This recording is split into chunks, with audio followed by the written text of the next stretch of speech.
नागपूर शहरातील पारडी पोलीस ठाण्याच्या हद्दीतील गुन्हे शाखेने मोठी कारवाई केली आहे। संतोषी माता मंदिराजवळील खाटिकपुरा या भागात पोलिसांनी धाड टाकून तब्बल 4.5 लाख रुपयांचा देशी दारूचा साठा जप्त केला आहे। या प्रकरणात एक आरोपी अटकेत असून एक आरोपी फरार आहे।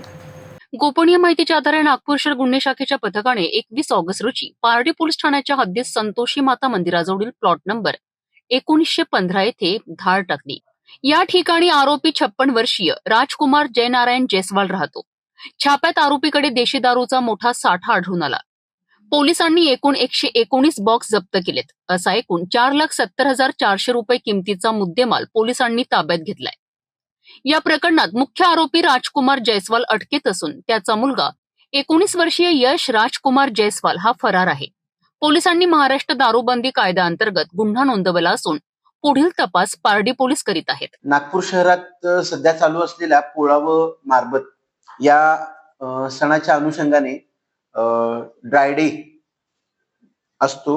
त्या अनुषंगाने नागपूर शहरात अवैधरित्या सदर सणाच्या कालावधीमध्ये मोठ्या प्रमाणात दारू विक्री होते।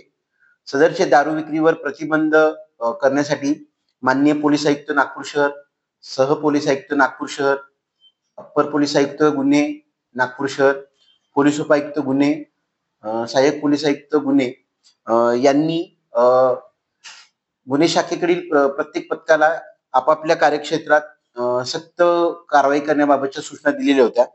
त्या अनुषंगाने आम्ही पेट्रोलिंग करत असताना आम्हाला आमच्या बातमीदारामार्फत माहिती मिळाली की राजकुमार जयनारायण जयस्वाल राहणार खाटिकपुरा प्लॉट नंबर 1915 संतोषी माता मंदिराजवळ पारडी यांनी ड्राय डेच्या दिवशी स्वतःच्या आर्थिक फायद्याकरिता चढ्या किमतीने दारू विकण्यासाठी त्याच्या बंद घरामध्ये मोठ्या प्रमाणात देशी दारूचा स्टॉक करून ठेवलेला अशी बातमी मिळाली होती।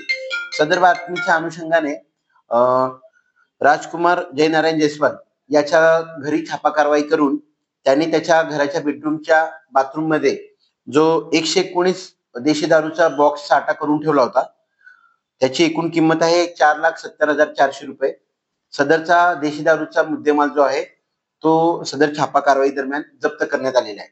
सदर प्रकरणात गुन्हे शाखा युनिट 5 च्या पथकातील पोलीस हवालदार अनिस खान यांनी दिलेल्या तक्रारीवरून पारडी पोलीस ठाणे येथे राजकुमार जयनारायण जयस्वाल व त्याचा मुलगा यश राजकुमार जयस्वाल यांच्या विरुद्ध गुन्हा नोंद करण्यात आलेला असून सदर प्रकरणात पुढील तपास सुरू आहे। देशी दारू विक्रीच्या बेकायदेशीर धंद्यांना आळा घालण्यासाठी पोलिसांची ही कारवाई महत्त्वाची मानली जाते। पुढील तपासात आणखी धक्कादायक माहिती समोर येण्याची शक्यता पोलिसांनी व्यक्त केली आहे।